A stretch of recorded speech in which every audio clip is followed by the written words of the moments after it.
There's always this like gap between what we perceive is going on in the mountains and what's actually going on.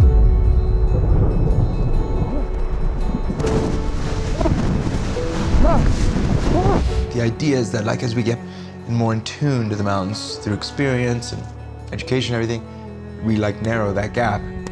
The part I'm most worried about is that little wind scoop.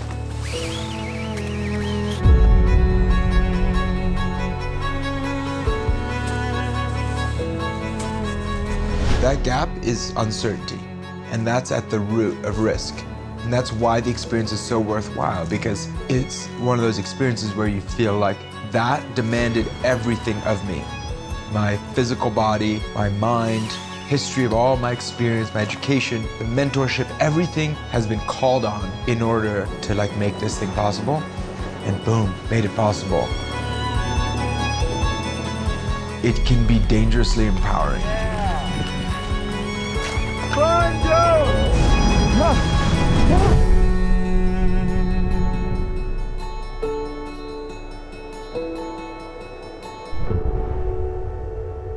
Ladies and gentlemen, Zahan Billimoria.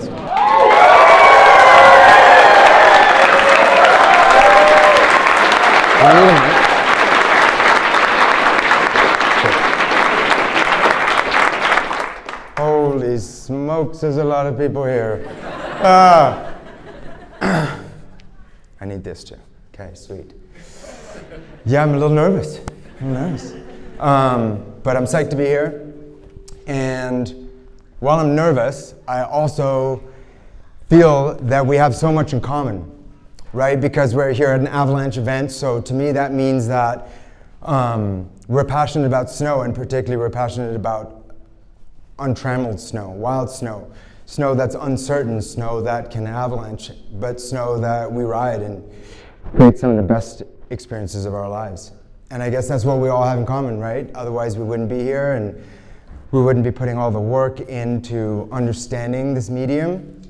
But then there's also some things that we don't have in common. There's some things that are unique to some of us, and that's what I'm here to talk about, is the downside of risk. Because we're all in on the upside of risk. We've all had those experiences that make a life in the mountains worthwhile. We've ridden the POW, we've summited the mountains, and we've shared those experiences with the people that make the whole thing so special. But a lot of us in the room have also lived the downside of risk. And as a guide, I spent the first 20 years of my career just super focused on the natural world and trying to understand the natural world, trying to understand snow, trying to understand weather and the interplay with the terrain, trying to build a way that made sense to navigate through that world of uncertainty. But really what I'm actually have spent the last maybe 20 years trying to understand the natural world, I feel like I might spend the next 20 years trying to understand my own world. Not the terrain that I ride, but the terrain in between my ears, the terrain that makes the decisions. And so that's what I'm gonna kind of go through tonight. And what I came up with is kind of gonna be like a retrospective on my journey of risk.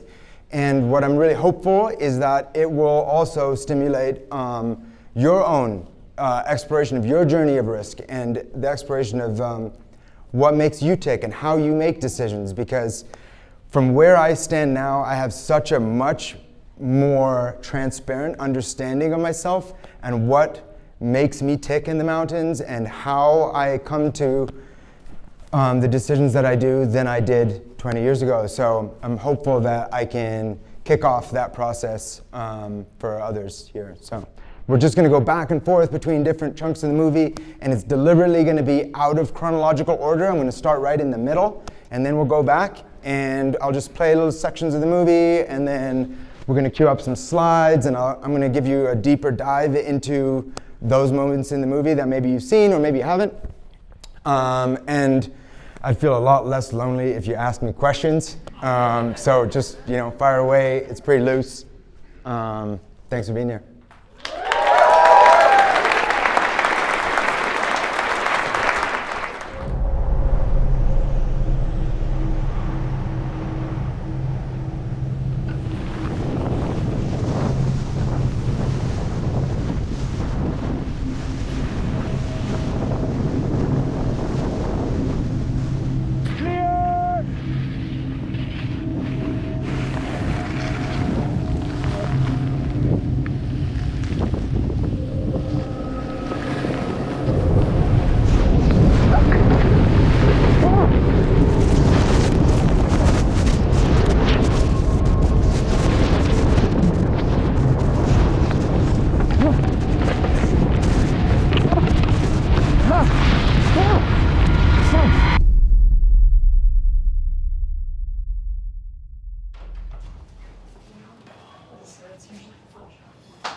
getting this shoulder checked out. It's pretty painful and pretty immobile, so I'm thinking it's gonna be a more long-term injury. Okay, you ready? Okay. I'm gonna head in for my MRI. Okay, I'll take your key, okay? Hey, babe. How'd that go? Good. Bit confused or surprised. I'm just really not. Yeah, I just don't know. I don't really know why I'm still here. The first thing that was going through my head is I was just really angry. Actually, I was just really mad. I was really angry at myself. I just felt really disappointed in myself, and I felt like I just really misread a situation. I should have known better.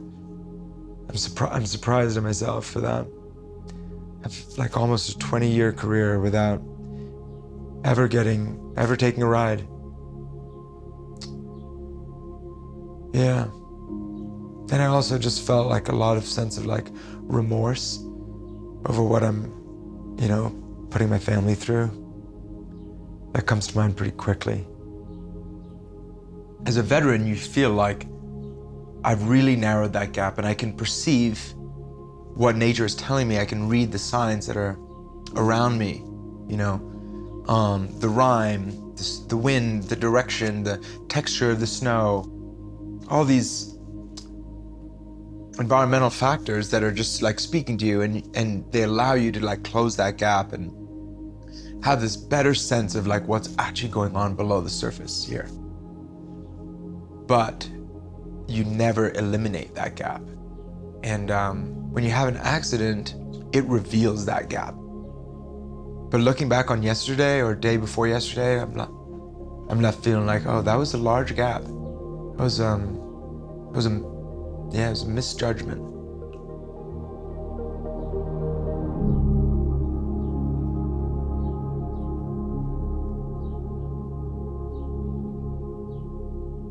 Yeah. So here's what's so crazy for me now watching this back, because this was 3 years ago, and I was in the middle of making a film that was supposed to be this retrospective on risk. Looking back at a time in my life when I'd been taking a lot more risk, but now I had backed off. I was scaling my scheme back in a way, and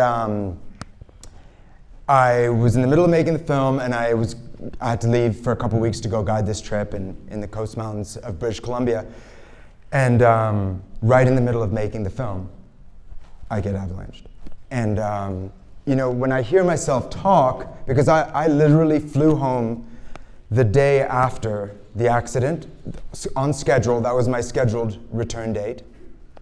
I flew home, and the world shut down. The whole world shut down, right? We all remember it. And I walked in the door to the front door of my house with cameras rolling. So, like at that point, I knew that if I was going to continue making this film, I was just going to have to be a completely transparent film, because I hadn't even processed what had happened. Kim and I, my wife and I, hadn't processed anything together, and there were cameras rolling right away. And when I hear myself speak there, it's so interesting to me that the where my head was so much around the environmental factors, so much around the natural world, and like, how did I misread that situation? How did I allow that gap between what was actually going on in the snow and what I thought was going on to exist? Well, now, 3 years later, I look back and I'm like, no, man, that wasn't it. What you were really missing was the gap in here. Because if you go back and you watch that footage, any level 1 student, anybody who's ever traveled in the snow, could press pause right before I trigger that avalanche, and they could identify that that's a perfect scenario to create an avalanche. It's actively loading in a start zone that's plenty steep, right? So how is it that, like, after 20 years, I can make such an elementary mistake? And that, for me, has been the journey of the last 3 years. And the exploration of myself and ourselves right? As people who are choosing risk. And we're choosing risk in this very unique way where the risk is so attached to the reward because we actually want the risk. We actually want the conditions that are most volatile in a lot of ways, right? When snow is most dynamic. So I'm going to walk you through that day and just dissect for you a little bit how I got there. And maybe that'll help you do the same for your life. So we can cue up that slideshow. Oh, they already have. Nice work. Yeah, so these are my guys, Matt and Dan. They had just flown in the day before, and I had been coming off a week of really feeling very skunked and feeling like I just hadn't delivered the experience that I would have wanted for my first group of clients. And these guys are close friends. They're friends of mine. There's a lot of sense of like, hey, we're just psyched to be together. We're psyched to hang. And that was their vibe, but it wasn't my vibe. My vibe was, it's time to send. And that's where my head was. When I picked him up from the airport, I was like, you guys, there's a weather window tomorrow, and we're gonna do this, and we're gonna leave at this time, and we're gonna get after it. And from what I could see, it was a one-day weather window. So I was really overly keen to maximize what I perceived to be this window. Now looking back, by the time we got here, this is barely a third the way into the day, the guys are dragging, and they're not showing that enthusiasm for the thing that I thought was what they were wanting to do, right? Like, obviously they hired me, they're here, they want to send, but that was my mindset, and it wasn't necessarily theirs. And I don't think I had synchronized that. I just don't think I'd closed that gap. I don't think I was perceiving and listening and engaging because I was so fixed on we're gonna send today. So the forecast was for this beautiful splitter day that was following this little sprinkle of snow we'd had. So we were gonna cross this glacier and head up this peak, and as we approached the peak, weather started slowly developing, and the wind started moving some snow around, so we got to the base of the face and I reconsidered. And do I have the clicker? Yeah, I got the clicker, okay.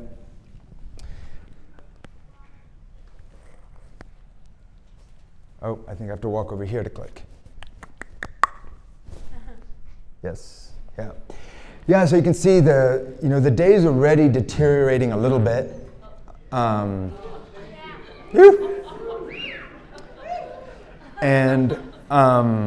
this was the face that I really wanted to ski. This is what I had intended on going to ski. But there was a traverse that had to be made to gain the ridge in the foreground right here that was being loaded. And it was above Seracs. And so it just didn't seem like I was willing to take the risk of breaking trail across the entire start zone, which would have flushed us into these Seracs. And as I stood there kind of scratching my head and trying to figure out a good pivot, these two Australian guys, heck, for all I know you're probably in the audience, come storming past us, right in front of us, and just stomp right across the start zone. And I was like, oh, okay. And no reaction, no cracking, nothing. So we just stood back and watched, and they went all the way out to this rocky ridge, and then they turned around, which I thought was really curious, because they had just taken so much risk in getting there.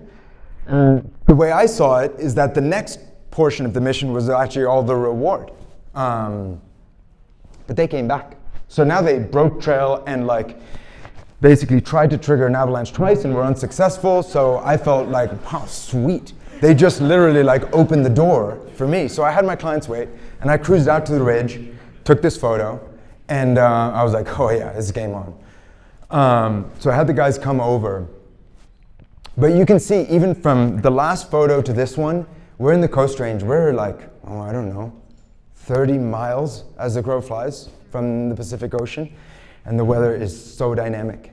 And I wasn't perceiving that. I wasn't perceiving the change adequately. And I also wasn't perceiving how fatigued they were and how much it was taxing them. But I was here to send, and conditions looked prime, and I felt like this was the day. So we started gaining the ridge, And this is on the ridge. You can see, I mean, looking back now, I'm like, yeah, conditions were definitely deteriorating.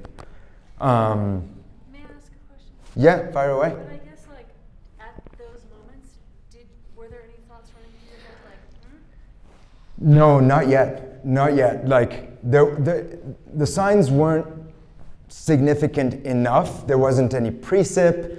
The winds weren't moving enough snow. We were, maybe 1,000 feet from the summit. I was very, very fixed on like, this makes sense, this works. There's not any wind slab, I feel good. So, yeah, we marched on up from there and things slowed. They were tired and the weather deteriorated. But the problem was that within about 10 minutes of arriving on the ridge, that whole start zone had blown back in. And if we had have chosen to reverse the move and go back across the Aussie skin track, we would then also have to navigate a very crevasse glacier in deteriorating conditions. Whereas if I could get to the summit, we'd ski the face, hug the rock, ski the exit couloir, and it seemed like, and this is very much the terrain that I'm very comfortable in, like coming from the Tetons, rocky, craggy, peaks. So I just felt very comfortable. But by the time we summited, we were in a full-blown coastal storm. You could barely stand. You couldn't see a thing. It was hard to take packs off. And we were definitely not going to be skiing the face that I showed you a couple moments ago because it was complete whiteout. There are open crevasses. And it was loading so fast that it would have avalanched with extremely high certainty. And there was no real other way off the mountain except for the way we came, which was also closed off. So we were in a really serious situation that developed very, very quickly, and now I knew it. Now I knew I'd made a mistake. And so we reversed our way down the ridge, and I had to find a way. Behind these guys, between them and the face, is a cliff band. And I had to find a way to navigate from the cliff band onto the face because we couldn't ski the face and we couldn't reverse. And the more work I put into doing that, the worse things got. I triggered an avalanche that almost carried me by myself off this cliff. They would never even have seen me. I came back to the ridge. They were in rough shape. We couldn't talk. The winds were too strong. They were freezing. And long story short, I eventually found this passage, this ribbon of snow that connected to the face. There were cliffs above us and cliffs below us, but because the wind was cross-loading, it was scraping the little ribbon. So it actually felt really quite reasonable from an avalanche point of view, but a fall would have been catastrophic. So broke out the rope, we belayed, we got over and made our way onto the face. And when we got onto the face, it was loaded, but it was very, very predictable, and you could trigger the avalanches very easily. And I just felt, that whole process was probably 4 hours. And by the time we got onto the face, and it was lower angle terrain, and we had a straight shot out of there, I felt such enormous relief. And I remember skiing down the face, the part of the movie you saw right at the beginning. I was just having a ball. I was triggering these little pockets, and I was feeling really proud of myself, like, wow, I navigated this very, very dicey situation. And the more that kept going, like the further I went, the more relaxed I became. And looking back on that, where I triggered the avalanche, it's surprising to me now, and it's probably really surprising to you looking at that wasn't obvious, but the sense of relief was just overwhelming, and I was so relaxed that I completely failed to see that I was skiing right into this wind slab. Yeah, please. Okay. So these conditions are set up over time. What happened to you in this 5-hour period or 4-hour period is small in comparison to the avalanche condition that was set up over weeks. So I'm trying to understand right now, like, how the immediate condition changed overall the long-term condition, because that's the thing that we deal with, right? We deal with the long-term condition versus the immediate condition.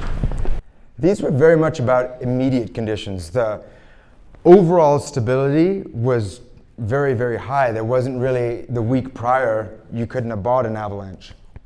These conditions were very much driven by the little bit of snow and the large amount of wind. And here we're skiing, below the debris that you can't quite see, but there's actually a rib of debris that lined the center of the couloir all the way down to the lake. So this was after I had triggered it. And this was an accident I hadn't had before in my career. And I knew, I felt in my bones, like as soon as I came to in that avalanche and I knew I was gonna survive, I was so shocked. I was so blown away that I had made this mistake. Shortly after I triggered the avalanche, I was at the very top of the slab. So I was clawing my way onto the bed surface, and I felt like I was making progress and arresting until a secondary pocket entered the flow, and then it overwhelmed me. And as I'm rocketing down the couloir, I smack into this rock, I remember, and my speed accelerates, and I can see straight below me that as the couloir doglegs, the debris is creating this tsunami as it smashes into this buttress and just curls. So I could see that's where it all ends. If I'm not out of here before then it's over.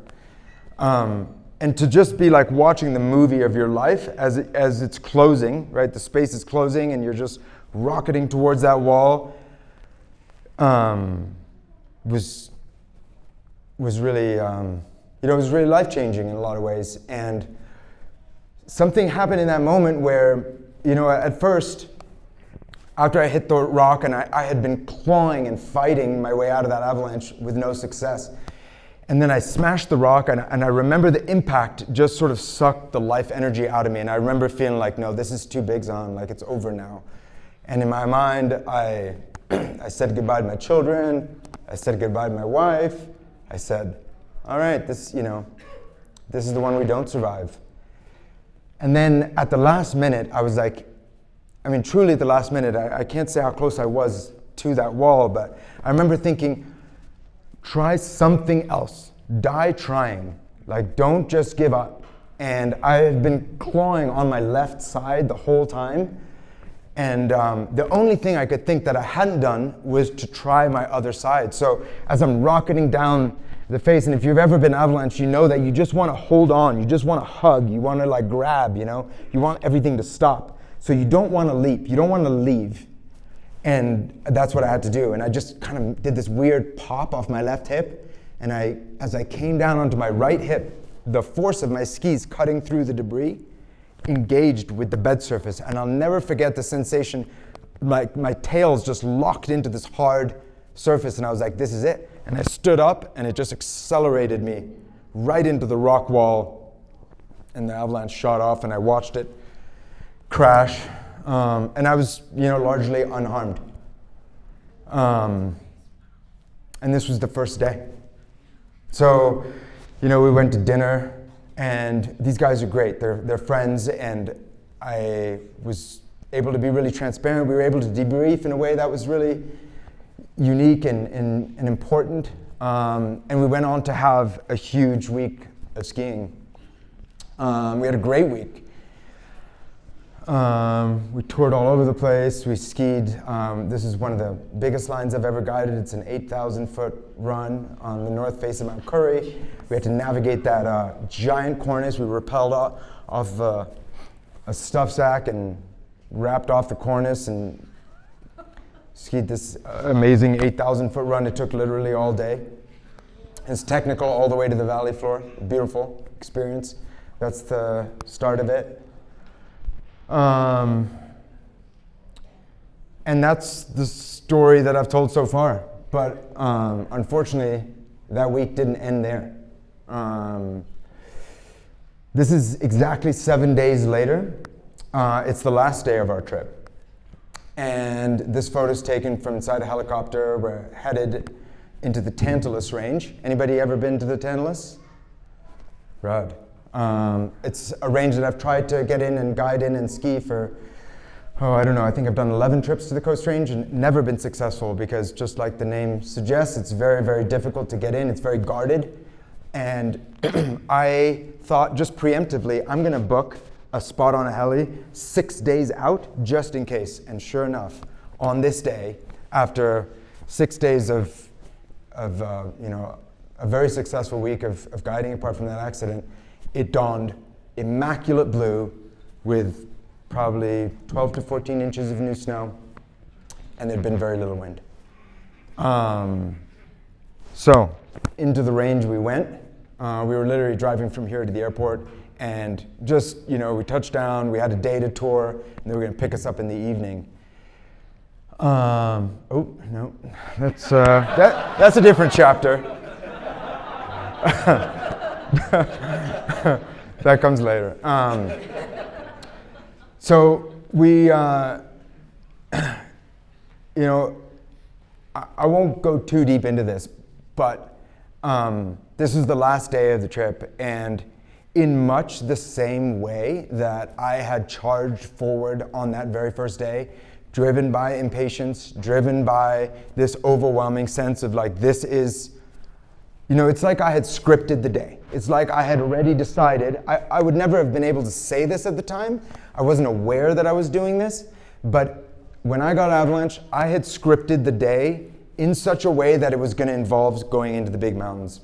And when this rare, rare, rare opportunity came, and we had immaculate weather, perfect partners, and the last day of our trip, I was also busy scripting this day. And we skied the first run, and it was unbelievable. It was pink light. The snow was perfect. It was just beautiful. And we got down onto the glacier, and we were going to climb the spine to gain this peak. And as we did that, the guys started fiddling with their gear, and I realized that they hadn't adjusted their climbing plates. And I was so frustrated. I was like, guys, this is like, we've been preparing for this. You've had all this time. And instead of just accepting that this was the circumstance and they had made a mistake, I was so full of frustration.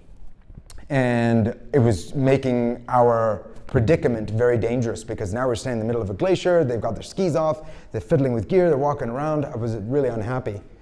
And I remember thinking, okay, Zahan, this is a time for you to examine the terrain between your ears and the fact that like, these guys are actually having a great time, and there's plenty that we could ski that doesn't involve pushing the limits, and they're really pretty happy with that.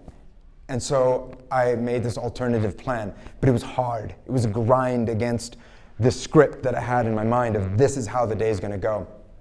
We toured back up to the ridge, and I remember as we were touring, I was like just letting go of, we're not going to ski that beautiful spine, and we're not going to go ski the couloir, we're not going to do any of that. But there's going to be this really beautiful mellow terrain on the backside, and we're going to go ski that. And I was just very slowly kind of letting go of this fixation that I had with how the day was going to go. And I quickly had to kind of remap my day. I did it on my phone, and I found this col that passed through from one side of the ridge to the other. And my plan was to leave all of our technical equipment on the ridge and then ski this like beautiful kind of flowy, spiny thing with no hazard, no glacier, no avalanche hazard, and then come back up and pass through this col. So before we descended, I wanted to make sure that the col was passable. And I don't have it, I don't have any photos of this. I walked to the edge of the col gingerly and found some rock on the edge and went and looked. And I was, unfortunately, it wasn't a col, it was a giant cornice. And somebody who was a more evolved version of myself would have said, oh, the world is different than how you thought it was going to be. And that happens all the time in the mountains. And now we build a plan to accept that it's different, and we act accordingly. But I had too much of a script in my mind. And that script was like, I'm gonna make this work. Because I've already compromised on like, we're not going to the spine wall, we're not going to the couloir, but this I can make work. I'm sure I can make this work. And in trying to make it work, I triggered the entire cornice. And I was on my skins. And I had the guys wait back there. I didn't take a rope, which I could have done. They had a rope. I just gingerly was like, I'm gonna go have a look. Well, you've already had a look. You already know. But I just kept wanting to find a way through. And that's how I perceive it now. Obviously, I didn't perceive it like that then. And it was a massive cornice, and it fractured, and there was a cliff below.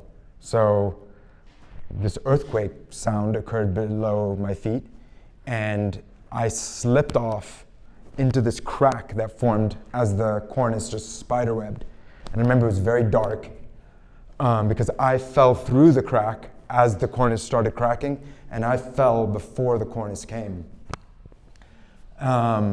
I remember tumbling through the air, and I also remember smacking my back against the rock wall and landing on the glacier. I don't much remember what happened after that, but obviously the entire cornice, which was the size, I mean, it was easily from here to that back wall, and I couldn't tell you how deep this way, but probably half the room, broke into Humvee-sized chunks and fell with me off the cliff. Somehow none of those pieces landed on me, and they triggered an avalanche, and I got avalanched down the glacier. And when I came to, my arm was dangling lifelessly out of my socket. I was quite injured, and a helicopter came, and I flew home the next day. And that's where that whole scene picks up. And the reason I start here is because this is like such a pivotal moment in my life. COVID was now upon us. The world shut down, which was perfect for me because my world shut down. And it was 6 months of me being really by myself and with my family and really completely separate from the rest of my world to even begin to understand how, after a 20-year career of having no accident, never taking a ride, how I'd made such colossal mistakes, and I'd made them so under such obvious conditions. Yeah. So yeah, any questions about any of this? I'm happy to talk it out. Yeah. Watching the film, I didn't get the sense, I got the sense that you hurt your shoulder in that avalanche. Yeah, we just couldn't fit it all in, and I wasn't ready to talk about all of it. So you didn't hurt your shoulder in that avalanche? No, that avalanche, I skied the whole week, and then this is when I destroyed my shoulder. Mine is more of a comment. I just want to say it's by God's grace you're standing here. We're so happy you are here. Thank you. Thank you. Mm-hmm.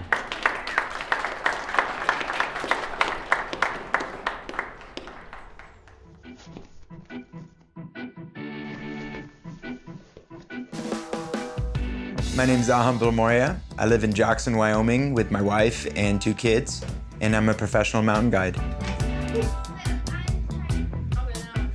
I was born in London, in England, and when I was about 5, we moved to Switzerland as a family, and my first connection to the mountains was really through my parents. I just remember how much my dad just loved being in the mountains.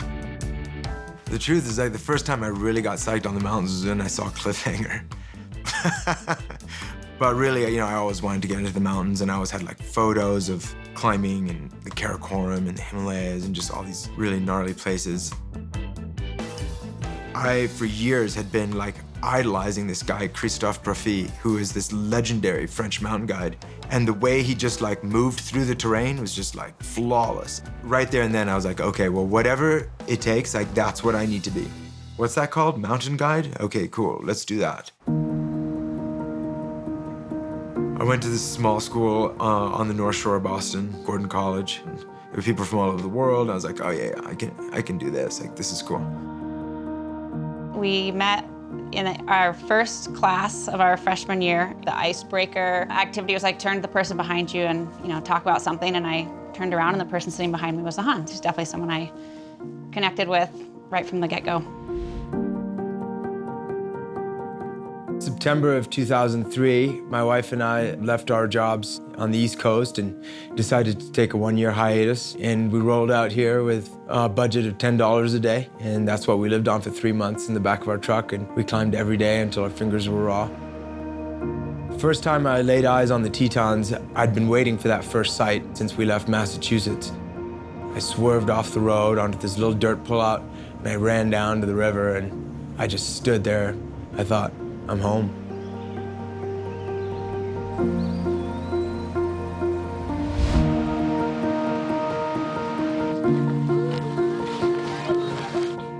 We weren't like terribly patient about wanting to have kids or have this whole life before kids or whatever. Like we were like, no, like let's do this, you know.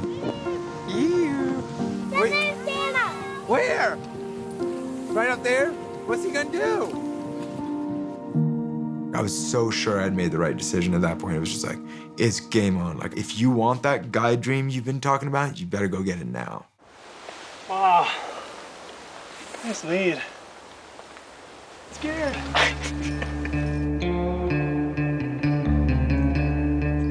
The culture of the mountains in Jackson was entirely driven by the guide community. You could just immediately feel that.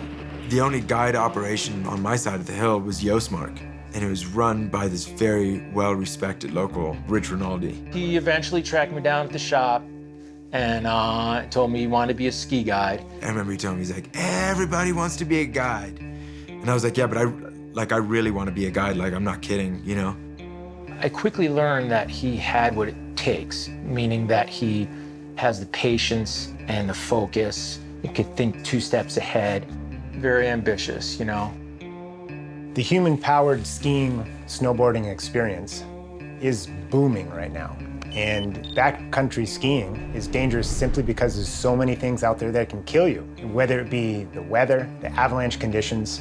And what I think makes the best guide is someone who observes people and the environment really keenly, and then is decisive enough to act upon those observations and act properly. I took a climb up first day, and I've like never been so psyched in my life. I was just like, this is for real, like it's happening. And then after a couple years, I applied to work at Exum. That's really what allowed me to transition to like guiding full time and then really just like sinking my teeth 100% into this career and this like way of life.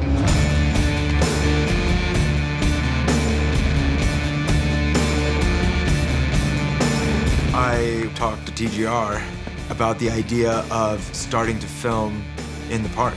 And so we started hatching plans to bring all the TGR operation and storytelling into the high peaks. And that really gave me the opportunity to like massively expand my skill set.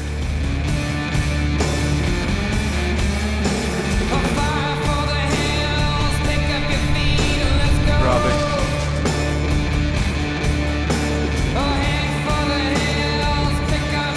He is 100%.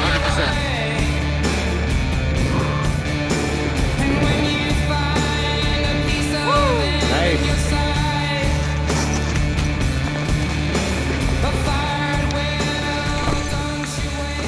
So extreme. Z has always been motivated to be the most challenged that he can be. And he certainly saw big mountain guiding with elite skiers as the top of the game. Like, this is the most challenging and yet most rewarding guiding that I could do. By the time we're on that thing, it's gonna have to be pretty settled. Zahan is very precise, super on point. I've watched his commitment and dedication. I love his attitude in the mountains, and like he's just the guy. Run, go! 3, 2, 1, drop it.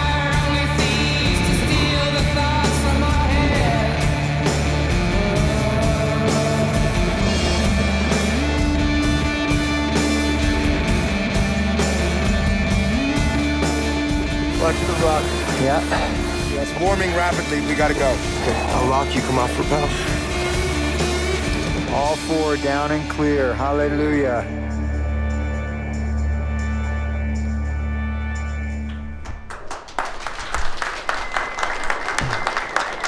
So that's the fun part.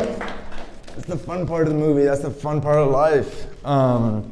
It's fun for me to go back and revisit that. You know, I was a kid who grew up in Switzerland. I grew up in the mountains, but I was a brown kid in a very, very, very white world where brown kids didn't do that kind of stuff. And we didn't really have access to, you know, the Alpine Club and all the things that Swiss kids could just plug into. But holy smokes, the passion was there. I mean, I remember if you traveled in the Alps, you know how much you can just see and feel the presence of the peaks in the Mont Blanc. That's where we grew up. And by the time I was graduating from high school, I was so set on a life in the mountains. That's really what I wanted to do with my life. But I was also so set on this. I knew I wanted to have a family, and Kim and I wanted to have a family quick, kind of. So we did. You know, and that was really unique, right? Because, I mean, I had my kids in my 20s. I had both my kids in my 20s.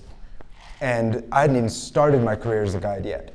So that was very unique and very different because all of my friends were doing the traditional things where you'd go and, you know, you'd go work for Knowles or you'd go work on Denali and you could put time in for a month or two and do those things, maybe even paid or low pay. Well, I couldn't do any of those things. That didn't make sense as a dad.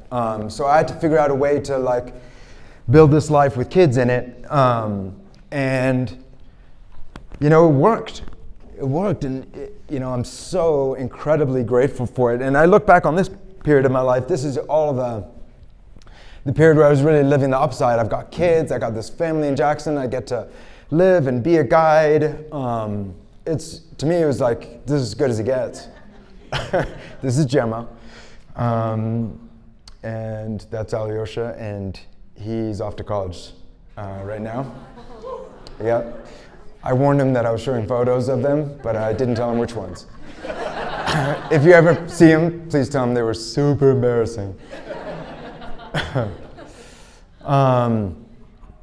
And, I don't know, it must have been about, I can't remember the exact year, but I made a commitment to guide full-time. And when I did that, it was at a time when there wasn't much guiding in the Tetons in the wintertime. There was a lot of summer guiding, but there wasn't really any winter guiding, or there wasn't enough to build a life around it. And so I had this brilliant idea that I was going to go talk to TGR and see if TGR wanted to start filming in the peaks, and that would give me work. And that's exactly what happened. And it all culminated with getting a phone call from a certain Jeremy Jones one day, and you know, getting a chance to ski the Grand with him, which was truly, I mean, that was such an amazing experience. Meeting Jeremy, I just have the utmost respect for Jeremy. I just think he's just he's been an incredible person in my life. He really has. I mean, as somebody who's a dad and has had this career and figured out a way to balance that, I really saw him as like a mentor. And you know, getting to work with TGR and getting to work with Jeremy, it was fuel to my career, and soon my phone just wouldn't stop ringing with people who wanted to ski the things that I thought was going to be like the pinnacle of my guiding, which was big, high angle, high consequence skiing. And for a whole bunch of years, I mean, it was the dream. I would, you know, guide the Grand and then go pick the kids up and, you know, go to dance practice. It was just like this perfect mix of everything I wanted in the mountains and everything I wanted in the valley. And what I think back to, you know, these times and these years, the thing that made me feel that this was a reasonable way to operate was because I had a system. And I was so diligent about the system, about figuring out the patterns and becoming an astute observer of nature to where you could predict and you could forecast and you could gain this understanding, and then you would go and you would test it. And the more consequential the test, and the more positive results you get off the test, the more you believe your own hype. And the more you start to believe that it is actually a system. It's actually a system. Holy shit, it works. You do these things, you measure these things, you observe X, you consult with Y, you do all the things, and it's a system and it works. And soon I was, able to apply this system as I saw it all over the place. And that's the upside of risk, right? And it's not to be denigrated. It's not to be like, I don't regret these years. I really don't. And when I see young guides and young skiers and pro riders and everybody who are at this stage, I'm like, go get it. It was so fun and so satisfying and so exciting. But there's no way I'm ever going back. Yeah. Just some photos of those great early years in the Tetons, and up on the Grand on a terrifically cold day with Jeremy. Real quick, are you going to say why you're not going to say? I don't know about real quick, but the Cliff Notes is there's no system. There's no system, you guys.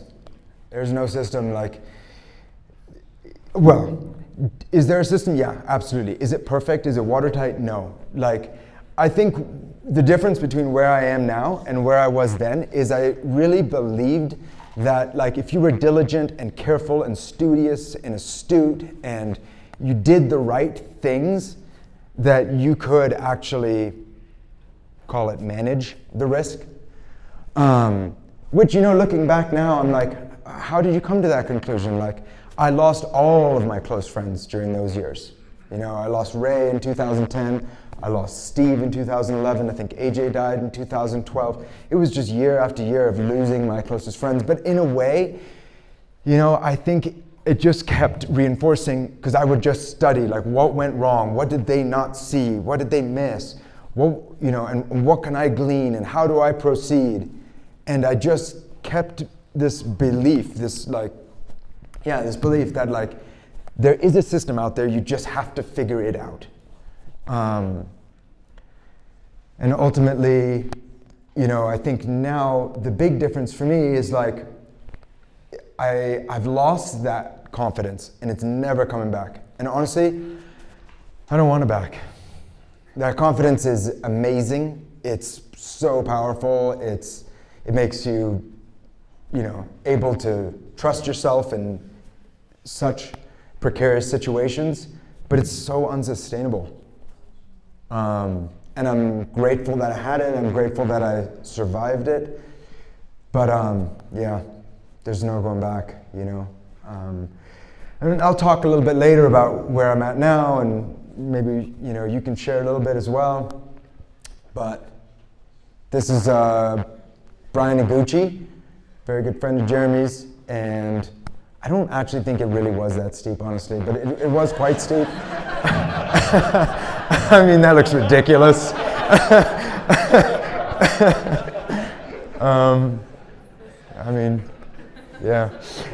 But I'm at this anchor, and Gooch is skiing into the anchor, and Gooch is a legendary freeride snowboarder. He's not used to dangling around on stupid ropes. He's like, Z, what the hell are we doing? But he trusted me. We had a lifetime memory that day for sure. Yeah, and this is what we rode. You can see that's the east face of the Grand. It's what you can see from the valley. You drop in up here, and Gooch was right here. And then you make this little rappel onto this hanging snowfield, and then you make a whole bunch of rappels out there, which were much more difficult after we dropped a rope. I didn't drop the rope. They shall remain nameless. But yeah, that was a super special day, and it really, Jeremy was super gracious in that it was a time when a lot of pro skiers and snowboarders were getting guided, but but the guides would be behind the scene. And Jeremy was like, no, they're gonna be in front of the scene because these are the guys making it happen. And it was so gracious of him. And it really, it had a huge impact on my career. And it allowed me to do very dangerous things and get paid for them for a very long time. And that was a lot of fun. All right, I think we're back to the film.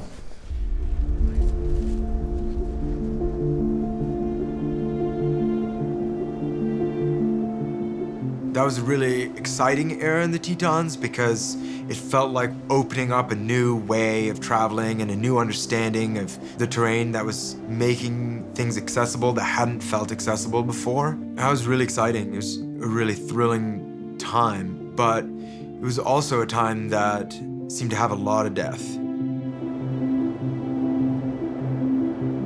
As people were venturing out into that really big terrain, the margins were really small and the catastrophes were rarely survived.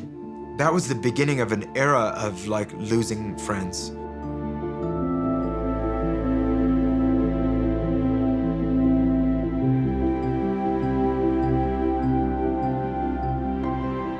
And that really hit me hard and really started to awaken me to the downside of this whole game that I'd been playing. When I look at the things that I was doing and I comb back through photos of that era, I hadn't slowed down at all, really. And I had kids through all of that. And I was just going for it. In my mind, I was very, very thoughtful about what I was doing. I was very studious and engaged. And I think I came to a point where I started feeling like, if you're studious and engaged enough, you'll be fine.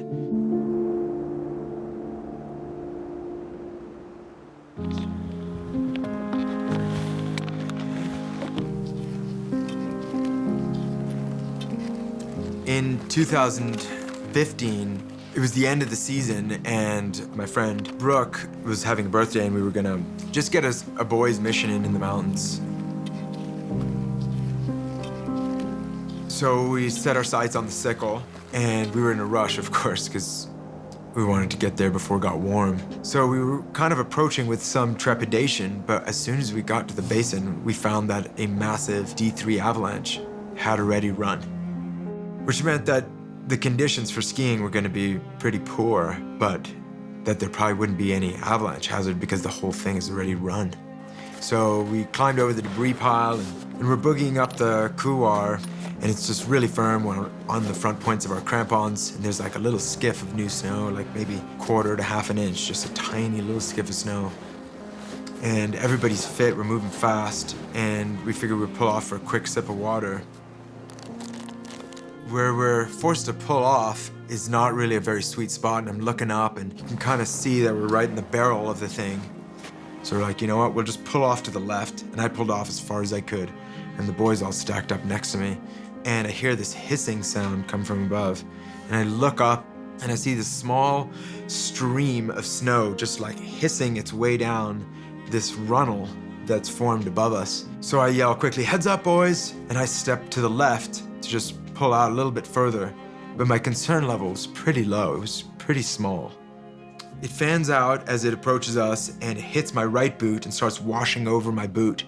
But it's not hitting my left boot, and I'm just kind of standing there looking at my feet and realizing it's not that big, it's gonna be fine. That was kind of a scare. And I look up and everybody's gone. And I was floored. I was like, that's not possible. I didn't hear a sound, and there were 3 dudes right there.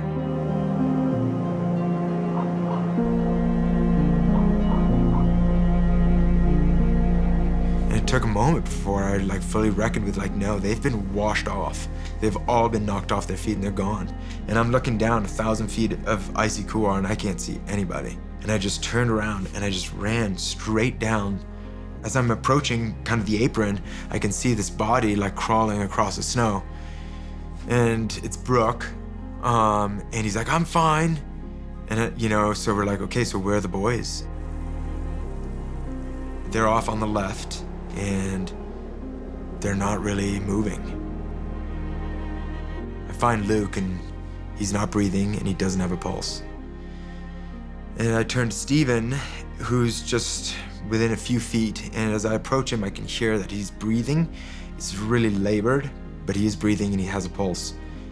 So we start treating him and just trying to take care of him. Dug out a platform out of harm's way and started warming him and putting him in a position of comfort, and we're coordinating with search and rescue, and you know, we gave him the best care we could, but it wasn't enough and he didn't survive.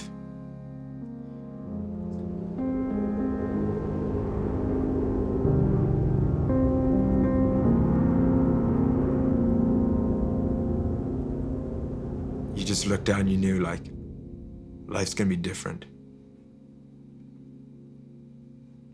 Permanently.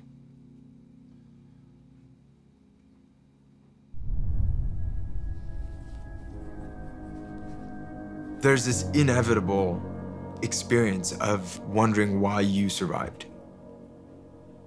I stood right there and I didn't hear anything or experience the horror that all three of them did, tumbling down this icy couloir over a cliff. I was lucky.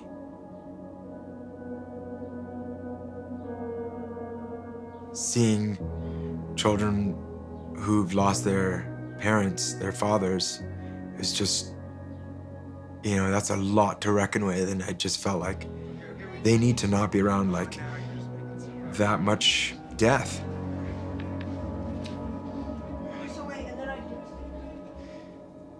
You know, I don't wish that on them.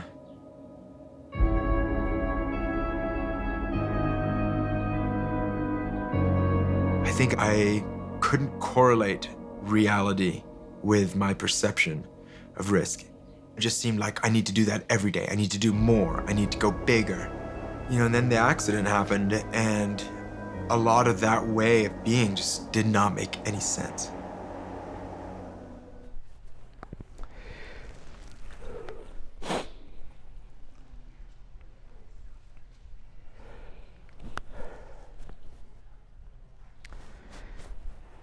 Yeah, I mean, obviously this part's hard to talk about.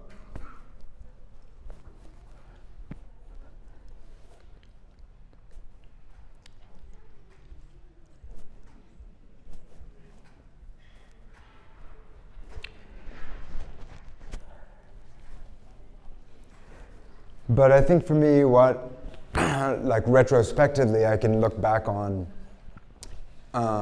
is see that this was the end of an era in which I had that confidence, and I all of the work that I felt like I've done over 15 years to develop this system, it really just crumbled, it evaporated. And what's so unique and you know, hard, I think, about this accident is that if I was in that same situation today, I still don't know how I would perceive that risk. So it's so different than the accident that I showed at the start of the film, where I'm looking and going, holy cow, that is such obvious hazard. And it's, the reason I wanted to share about this is because this is the nature of risk, right? That risk it can be the risk that we ultimately all face because we're human and because we're passionate about the experience and because we're chasing a certain type of experience, and that can be blinding. This was not that day. These conditions sucked. It was terrible skiing, and we knew that. I was not that keen to go skiing that day, and I wonder how that might have contributed. But what I do know is that, like, if there's one thing I learned from this day, is that there is no closing the gap on the natural world. Like, it can always surprise you. It can always behave differently than you think, and there might not even be a really clear explanation. We got hit with a wet slide. It was tiny, you know, it was really small. It barely would have buried a rabbit. But it was in a precarious place. And, you know, maybe it's not quite as small as I think it was, because ultimately it made 3 guys just disappear. They just were whisked away. I never even heard them. And I was standing, we were all so close that we could have touched each other, all four of us. And I was just face into the snow, front points in, on my tool, and then I looked up and gone. So, yeah, these are some photos I've never shared before. This was Luke. He had this terrible, trashy little boat that he was so psyched on. We could barely get the thing started, and then he was out there. We're like at the car right here, and he like was out in this boat, and he was firing it up, and it was pumping out fumes, and nothing was working, and he was so animated and so pumped, and he was sure it was going to work. And I remember just being like, "It's not going to work." And then all of a sudden, it started sputtering to life, and he was so psyched. And yeah, I mean, spirits were high. The guys were so psyched. It was Brooke's birthday here. This is closest friend. That's Luke in the middle, Stephen on the left. It was May. It was middle of May. It was May 17th. We had to do some atrocious bushwhacking to get to the snow. That took hours. But it didn't dampen their spirits, even though it may have dampened mine. Yeah, and we got up into the basin, and as I said in the film, you can see that the avalanche had just raked down this whole couloir. And everything here was rock hard. It was really, really firm. But there was a little skiff of new snow, maybe like ½ inch or something. And that was making it so that you could kind of, get a little edge purchase, and it was going to be fun. And there were definitely hazards. There was definitely a slip and fall hazard, but I really didn't perceive that there was much of an avalanche hazard. Yeah, this moment was pivotal. We flew out of the mountains. We flew back to their widows.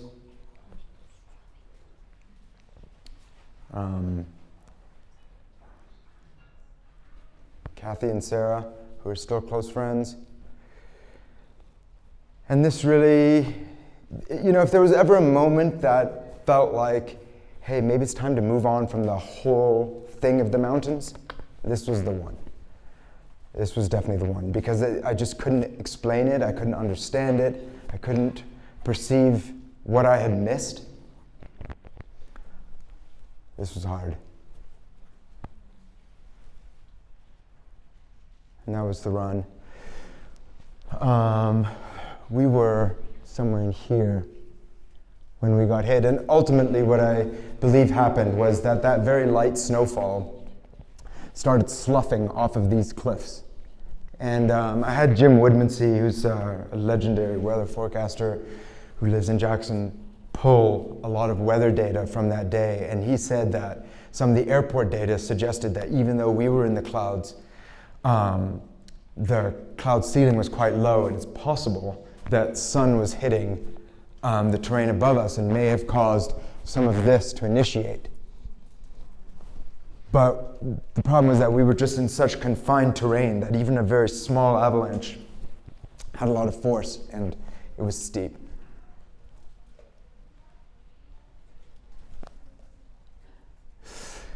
Yeah. All right, I'm going to tell one more story, and then I'm going to kind of wrap it up. Yeah, this was in 2019. And the reason I'm telling this story is because where I'm at now with risk is really starting to understand and separate risk that's associated with the complexity of the natural world and risk that's associated with the complexity of the terrain between my ears, right? And this story just blows my mind because it's another one where I honestly just don't know how I could have perceived it better. I still scratch my head about that. I mean, if I'm back in the same shoes, I know where to look and I know what to do now. But going forward, this one really deeply shook my confidence. So we were on a fly-in camping trip in BC. Me, a very dear friend of mine, my mentor as a guide, somebody who's been guiding a very long time in snow, a brilliant mind, my friend Nat, and 2 clients, and we had had 5 days of touring out of this base camp, and it had been tremendous. We had seen very little avalanche activity. We had done a ton of digging, we'd done a ton of probing around. We had skied some big terrain, actually. And on the last day, we decided that we were going to climb out of this basin and go ski on into the next basin, which we hadn't explored yet. And so, let's see. This is camp. Let's see, I don't know if this will play. I don't know how to make it play. Yeah, maybe there. So this is up on the ridge. We climbed this rocky ridge and we were just hanging out for a minute. That's my partner, Nat. We're scrambling up and I can't exactly remember because anyway, we're dropping in off the other side. And we had poked and probed, and one of the things that we were concerned about this day was whether snow, whether there'd been fresh wind slab formation. And we climbed the ridge, so we really got a chance to be right on the crest and see what the textures were and whether snow had been moved and how disturbed it was. And the 2 of us felt like there was really no hazard. So we summited this little peak, and we had the client ski first. That's how confident both of us were. And so he starts making these turns down here, and he's having a great time. And this is a little bit steeper, maybe 45 degrees, and this is quite low angle. This is about 30 degrees. And as he comes down here, and he's zipping, this is his track. This is not the skier, that's Nat. We're standing up there, and all of a sudden, this whole pocket adjacent to him, so not threatening him at all, just is remote triggered, assumedly by him. And I mean, obviously, a lot of you understand that a remote trigger indicates an even more alarming instability. And for us to see that, we had let this client ski first, perceiving there was so little hazard, and then to see him remote trigger a pocket in low angle terrain, I remember just thinking, I don't know anything. I really, that's what I remember. I stood up there, I was like, I don't know anything. I really thought I understood snow. I don't know anything. And we ski down into this basin, and I was speechless. I just had no explanation. I was like, oh, it was that thing that we thought, but we didn't think. No, I really had no explanation. And we skied down and we gathered here, and I was quiet. I didn't know what to think. I was so floored. And my partner started skiing off, and we were skiing into this other basin after a couple minutes. And so we're just meandering down into this basin after they had talked it out a little bit. And I just had this growing sense of no, we can't carry on because I don't understand what happened there. And if I don't understand what happened there, then I don't have any confidence going forward. I don't know how to go skiing if that just happened, and I had no premonition that was going to happen. So they're skiing down really pretty low angle terrain again, probably about 30 degrees. And I'm at the back of the train, and I'm processing, and I'm just feeling this alarming sense of discomfort because I just don't understand what happened. And so it just literally vomited it out of my mouth. I was like, Nat, stop. And I yelled, stop! And he stops, and he's facing this way, and I'm facing the other way. And we're 10 feet apart. And he kick turns so that he's facing me, boom, boom, to see me. And as he kick turns, he triggers an avalanche between him and I.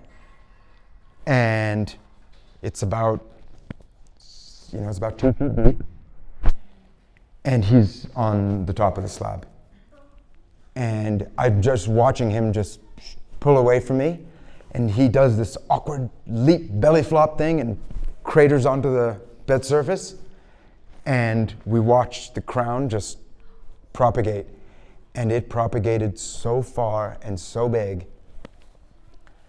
And it was, he was literally at the very, very top of the slab. Let's see if this video will play. This is the video I shot afterwards.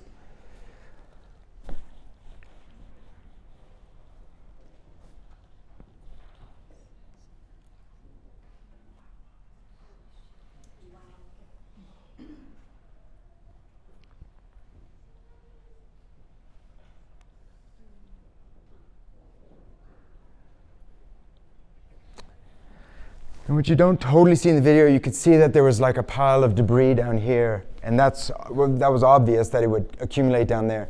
But then moments later, we saw the debris flow across the flats and down into the next basin, which just indicated that it was so much bigger than we even thought it was. So I can't remember who the person was that was asking, like, why is it different? And it's moments like this, that like why I'll never be able to go back to that same confidence is I've just seen myself be so very, very wrong. And I've seen myself be so very right too, and I am proud of that, and I am glad that I had that instinct, to shout at that very moment.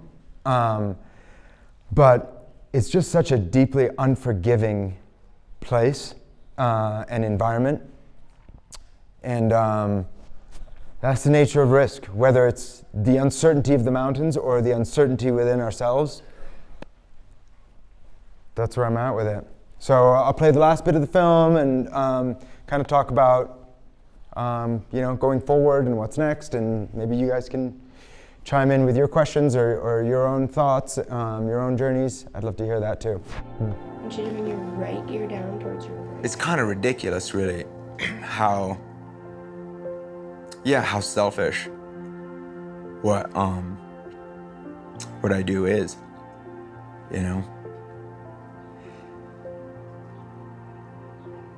I think I've just reckoned with that a lot.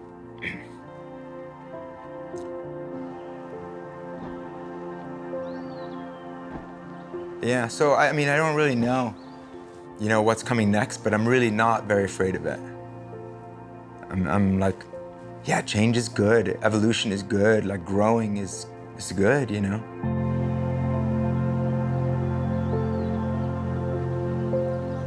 My life was just accelerating so fast. As much as I would have felt that I was fully present and fully engaged, I think I can look back now and see like, whoa, man, you just had so many things going on and your head was in so many different places. And the best mind frame for understanding natural processes that are going on around you is a very, very quiet state of mind. And for this next chapter, like how I'm processing the last few months, it's like, I have got to slow down. I've got to like live a life that's in bounds. Yes, I still want that. Yeah, that's still part of my life, but like, I don't need to live that every day.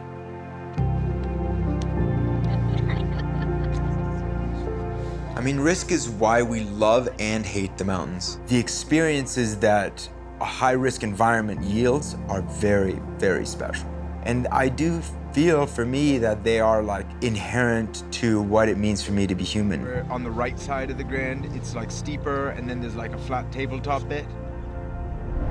Humankind seeks risk, like it's very healthy.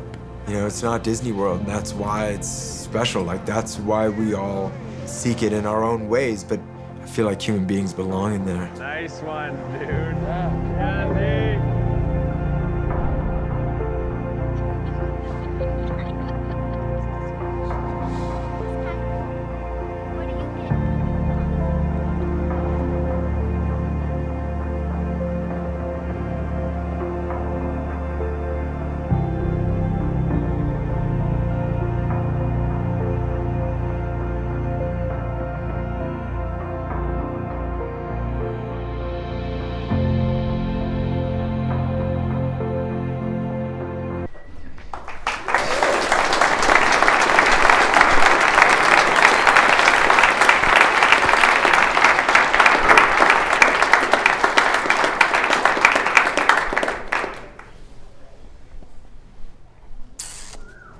Thanks.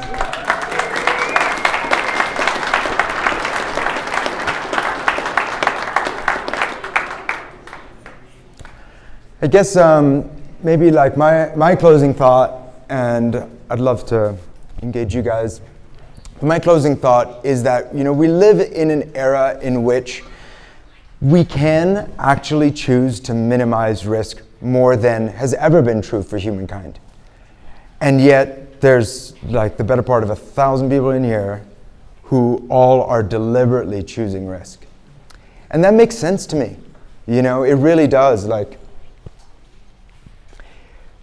even after living through all the downside of risk and the dark times and going behind that curtain of grief, it makes sense to me that we, as human beings, that we seek wild places and that we seek uncertainty. My community in Jackson and this community has suffered so many heartbreaking losses because we choose that life. But, I honor that. I understand that, I guess. I respect it, and yeah. I want to make sure that, like, from me, that you get the message that, like, that risk is special. Like, the experiences that we seek out there, they do have worth, and that if we are going to choose that life, at whatever end of the spectrum and however much of it you choose to have, like, we owe it to our community and to ourselves to really, like, respect that it is risky. And so I think we serve people and our friends and people well when things go wrong and accidents happen, that we're not surprised, that we're not shocked, that we're not alarmed, because we also are choosing that. And we're hoping to live on the upside of that risk, and we're hoping to be like wise, judicious travelers out there who survive long careers in the mountains. We all want that. But we also have to respect that the life that we choose to live and the connection to the mountains, it is inherently risky. And we wouldn't want a world in which we closed that gap on risk, where everything was knowable. Because uncertainty is at the heart of what makes the highs so high and also the lows low. So, yeah. Questions, thoughts?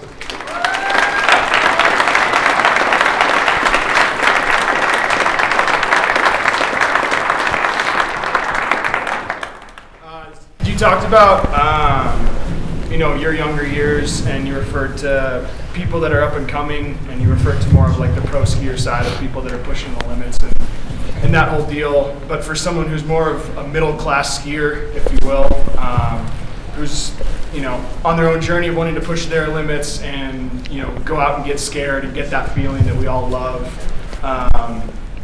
We're not getting sponsors and we're not getting films and all that stuff, but we still want that feeling, and we're trying to balance that area between, we watch the ski films and we're like, damn, that's super sick, I want to go ski the steep stuff and get scared, but also we don't have the same long career and experiences that you've had with, these accidents and death and all of that stuff. And so my question usually is, what advice do you have for that kind of genre of skier and like our journey that we're on right now?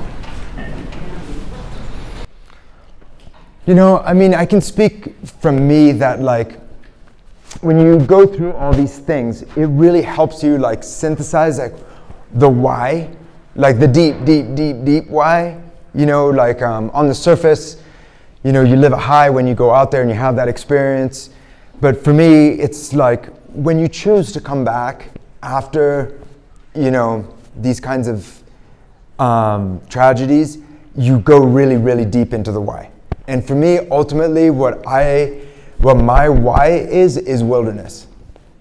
I'm like deeply addicted to living in the natural world and to being a part of it. And that's what I really want to cultivate in the next generation, is this like obsession with us as human beings living in the era that we do, but being connected to wild places, seeking experiences in those wild places, more so than like chasing power, taking summits or whatever else comes with it. Like, we are bred, I think, to exist in these places, to adventure in them, to find our limits in them, to get shut down, to get turned around, to get overwhelmed, to get scared. Like, that is part of the richness of the human experience in the wilderness. And I don't know, if that resonates for you, but that's for me. Like, when I dig all the way down, that's what I come up with.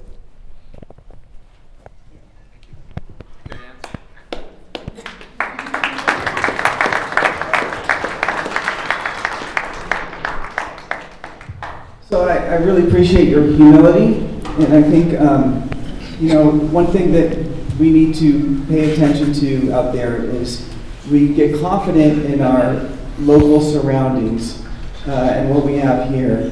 So for me, I grew up in the Sierra Nevada, and I think I know the snowpack here. But when I go to other places, I'm completely humbled by the snowpacks I see everywhere else. So for you grew up in Switzerland, and then you went to the Tetons, and you must have seen completely different snowpacks and snow behaviors there.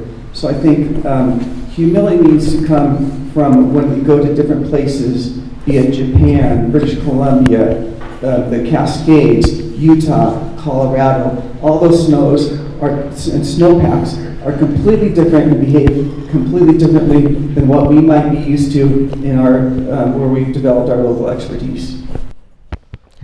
Yeah, that's such a timely point, right? Because we live in this era where we can just like get on an airplane and just show up somewhere and be in the terrain, and just, you have the imagery, you have the maps, you have all the technology that makes it feel like, and sometimes we do, you can literally walk into a new zone, have it so mapped out, so wired, that you forget that, that we're truly walking into an environment that has been built over the entire season, and all of those moments in the season really matter. So that's a great point. Z, I got one for you over here. Yeah. Hey Z, thanks for sharing such a powerful experience. Thank you. But have you been back to the sickle? And can you share that powerful kind of closure grief experience? How do you move forward? Yeah, I haven't. I feel like that day may come, or it may not, but I haven't. We did go back actually with Kathy and Sarah in the summer and visited it. But I haven't chosen to go back and ski there. I wonder if there will be a time where that feels like, a step in the journey. Yeah. Is somebody passing the mic around, or am I calling people out? We got, yeah. You weren't stoked on the conditions on that day on the sickle, and I just wonder, you weren't stoked on the conditions the day that accident happened with your friends, and I just wonder how that just approaching conditions has changed in your mind. Like, have you ever been stoked on pushing it in conditions that aren't cool? It wasn't so much that I wasn't stoked on the conditions. I wasn't fully stoked on going skiing. I had made peace with the end of the season. I'd had a good season. And I just didn't feel like I needed to go skiing. I felt like I was ready to make that transition to spring. But then when we got there, and the conditions were not going to be terribly memorable, but I perceived that they weren't going to be very dangerous from an avalanche point of view, it allowed me to keep going. But I do wonder, how did my state of mind, which is such an unusual state of mind, I can hardly ever remember a day when I wasn't keen to go and have that adventure. And I was keen, but I remember just being really keen to be with the guys. It was Brooke's birthday. I hadn't had a chance to ski with Stephen and Luke in the last couple months. I remember just being keen on like time with my friends. And I wonder how that impacted things. But ultimately, if I'm honest, I look back on that day as a day that just confounded me and I was under-equipped. I still today feel under-equipped to perceive that hazard, to say, oh yes, well, under these conditions with X, Y, and Z, this is a possibility, I see that. No, I really have a hard time with that. And that's been helpful because it's been humbling and it's enabled me to really deeply reckon with like, you'll never close the gap on risk. You never fully understand the mountains. And do you want that kind of experience? Do you want that to be a part of your life? So, yeah. I think we got time for maybe one more question. I got one here in the back for you. So I think a lot of times we ski with partners that have similar risk tolerances to us, similar objectives. And you've touched a lot on the terrain between your ears, but I'm curious about the moments where you find yourself disagreeing with partners, seeing the same information but processing it differently, and how you approach that, and any reflections and what you've learned from those moments. Thanks for asking that. That's a great question. A few of us, myself, Adam Fabricant, Billy Haas, Morgan, McLaughlin, and Aaron Diamond teach a program that's like an independent avalanche class. It's called the Big Mountain Snow Safety Workshop. And we all put our heads together around that question. And what we were trying to figure out is like, how do we teach what communication and like community and culture we have amongst our group, and how we use that to make decisions. And what we came up with, which has been a really helpful reminder for me, is I think that there's 3 stages to making a decision in the mountains. There's observing, there's interpreting, and then there's deciding. So when observing means collecting relevant pieces of information that anybody at any level of skill can contribute to. So you could be walking up the ridge and noticing that my left cheek is cold, but my right isn't because the wind's coming from the right or the left.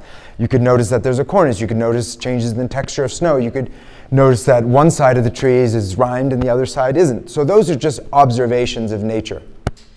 And I think that, coming back to what I was talking about a little bit earlier, is for me, like where I'm at with backcountry skiing it is my chance to be immersed in the natural world. So making observations, sharing observations, talking, observing, noticing, engaging with the natural world, that's to me at the heart of, it's the foundation for making decisions. So if I start there with my partners, rather than start with, hey, what do you want to go ski? What do you think's a good idea? Do you think this is a good idea or no?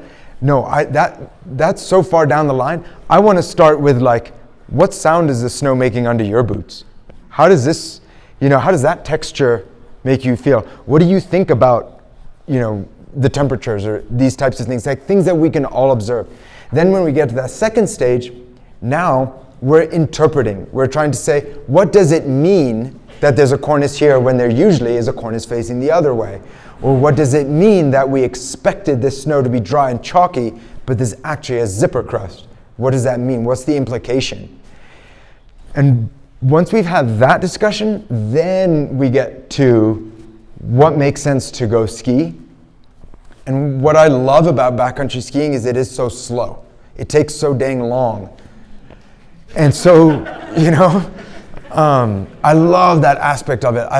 And I really, like if you travel in the mountains with me, like that's where I want to be connecting with you. I want to be hearing your thoughts, your observations, your interpretations, because I find that by the time we get to the decide, like left or right, the couloir, the face, the ridge, the whatever, we have really harnessed the collective wisdom of everybody at every level in the group. So that's a process that's really like made sense and resonated, and it really contributes to not just like the safety, but I think my enjoyment and my like depth of connection with like what's going on around me and what does that mean for how I should travel in this unpredictable environment.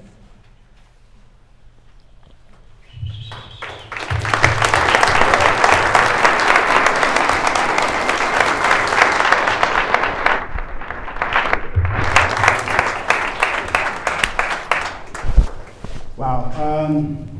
Gosh, that's just super powerful. Thank you for being so honest and just really good information. Thank you. This is your center.